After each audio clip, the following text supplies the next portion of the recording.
Happy Mother's Day! Well, depending on where you are in the world, I might be a little early or very, very late.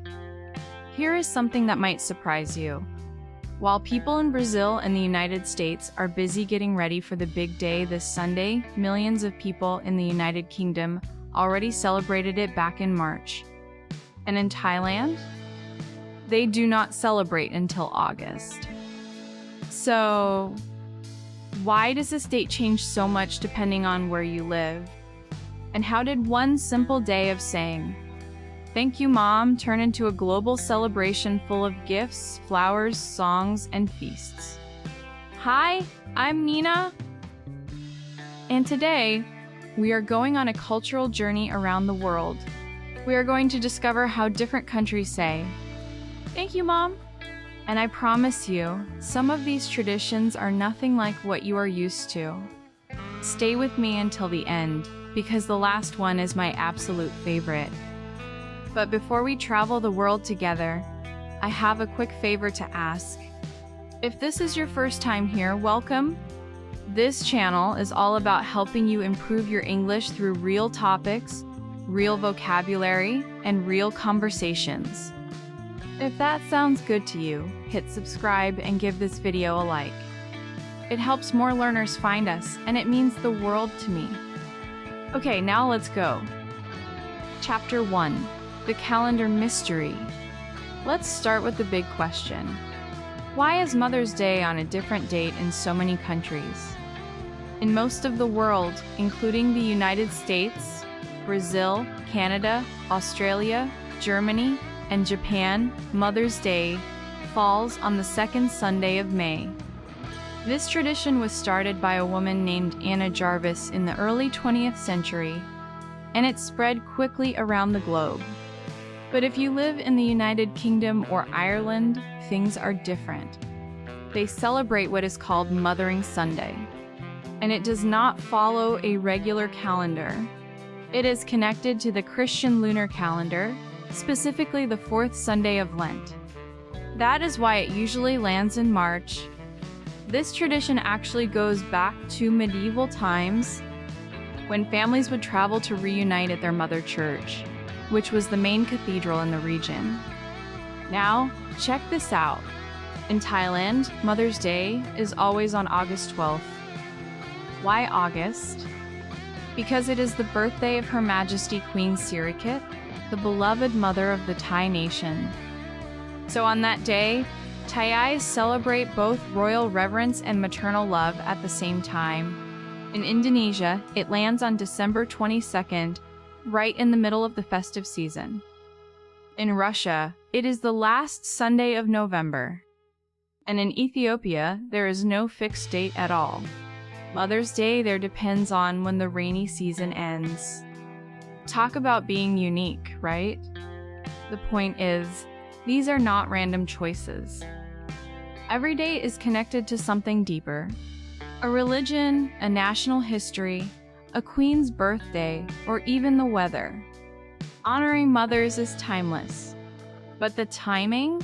That is completely cultural. Vocabulary Corner. Let's pause for a moment and look at some useful vocabulary from this section. The first word is lunar. Lunar means something related to the moon. A lunar calendar is based on the cycles of the moon.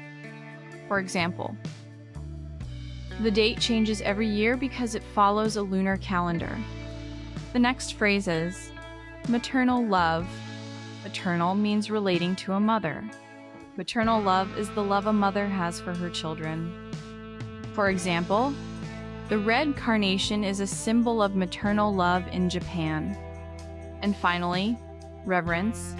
Reverence means deep respect and admiration, often for someone very important. For example, in Thailand, people celebrate with a sense of reverence for the Queen. Chapter 2. Unique celebrations around the world. Now that we know when people celebrate, let's talk about how they celebrate. Spoiler alert. It is about so much more than breakfast in bed. Let's start in Mexico. Mother's Day there is always on May 10th, a fixed date since 1922. And it is a huge deal. Celebrations often start weeks before the actual day. On the morning of May 10th, it is a beloved tradition to wake mom up with music. Families hire mariachi bands or gather together to sing a song called Las Mañanitas. Imagine being woken up at sunrise by a full band of musicians playing just for you.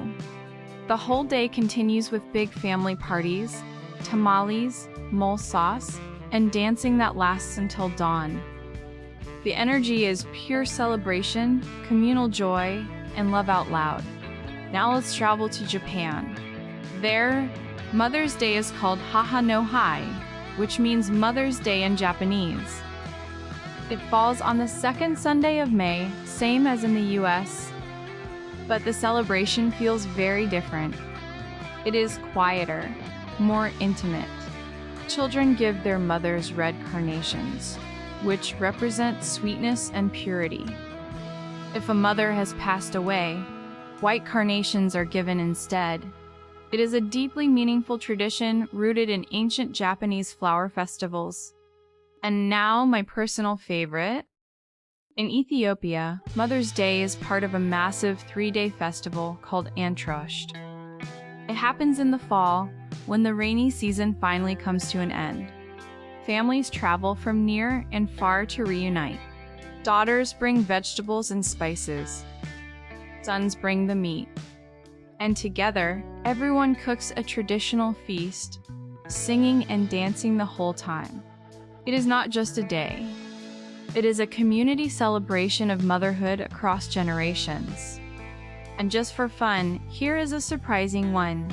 In Slovenia, the first Sunday of March is dedicated to mothers, grandmothers, and female teachers. That is right, teachers get included too. Talk about expanding the love. Chapter 3: The Gift-Giving Culture. We cannot talk about Mother's Day without talking about gifts. Here is a fun fact. It was Anna Jarvis who first pushed for Mother's Day in the United States back in 1908.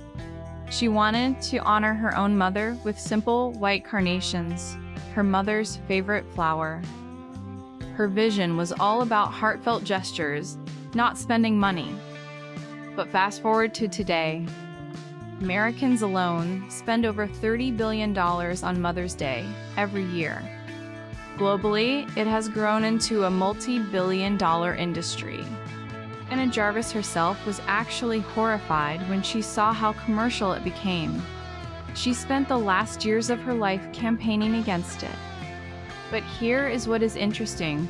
The gifts themselves look very different around the world. In France, it is common to give a cake that is decorated to look like a bouquet of flowers. Beautiful and delicious at the same time. In South Korea, children give personalized jewelry with messages engraved in Hangul, the Korean alphabet.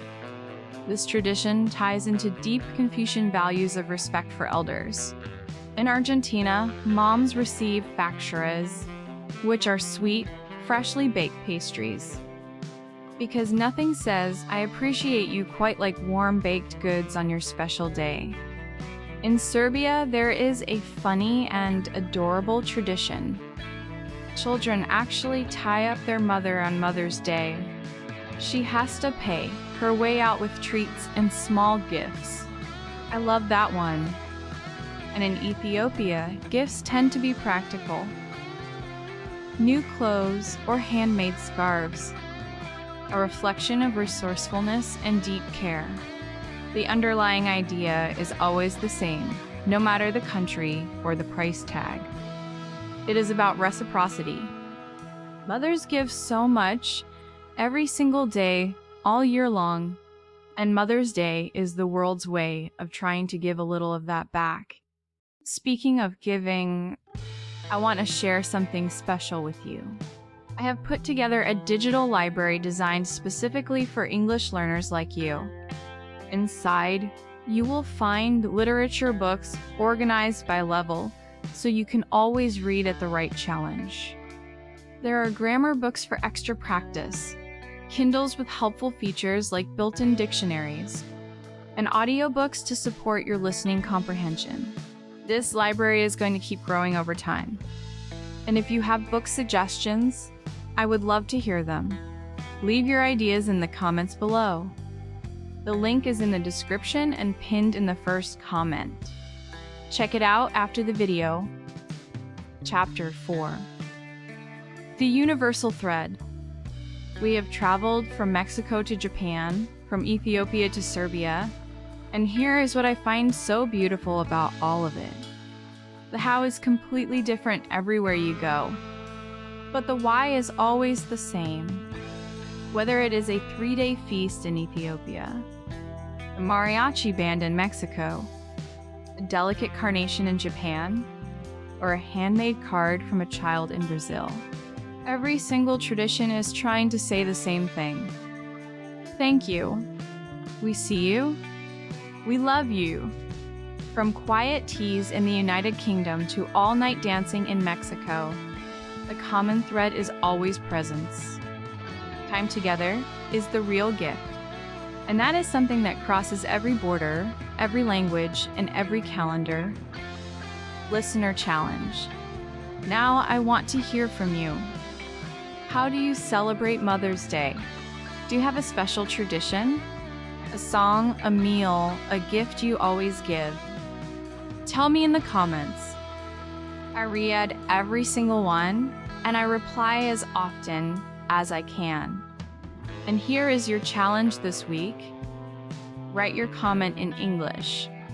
Describe your family's Mother's Day tradition, using at least one new word from today's episode. Before I go, I want to say something to every student watching this.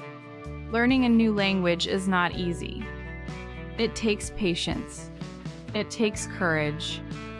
It takes showing up, even on the days when it feels hard. And I want you to know, every single episode you watch, every word you look up, every comment you write in English, that is progress. Real, meaningful progress. Your dedication to growing is something worth celebrating today, just like the moms we honored in this episode.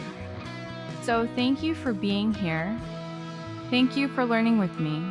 If you enjoyed this episode, please subscribe, give it a like, and share it with a friend who is also learning English. And do not forget to visit the digital library in the description. It is full of resources that will take your English to the next level. Happy Mother's Day to all the moms watching. And to everyone else, go tell your mom you love her. In English and Portuguese, in Thai, in Amharic, in whatever language your heart speaks. I will see you in the next one. Bye and take care.